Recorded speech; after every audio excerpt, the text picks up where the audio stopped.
pinuntirya ng Israel ang isang TV station sa Iran sa kasagsagan ng live report nito, habang ang Iran naman tinarget ang oil refinery ng Israel. Ang lagay ng mga kababayan natin, alamin sa Frontline Report ni Mon Gualvez, exclusive. Inulan ng ballistic missile ang Tel Aviv, Israel. Kahit ang Iron Dome nila, nalusutan ng mga missile mula sa Iran.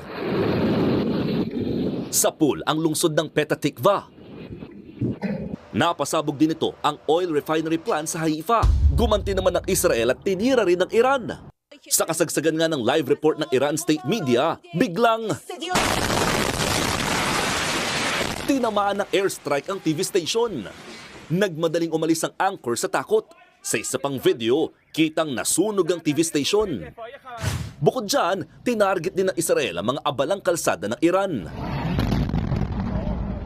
Ayon sa Israeli Military Forces, napatay nito ang wartime chief of staff ng Iran na si Ali Shadmani na sinasabing most senior military commander.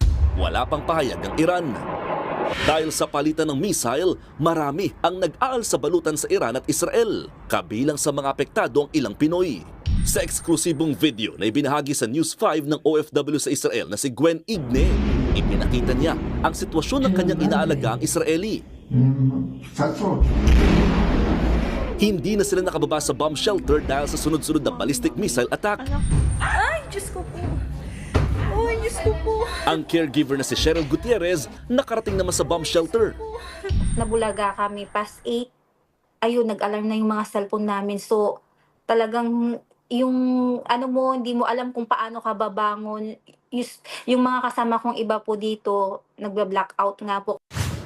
Sa ngayon, nakabalik na sa Pilipinas ang 10 OFW na na-stranded sa Dubai Airport matapos ang temporary shutdown ng mga major airports sa rehiyon.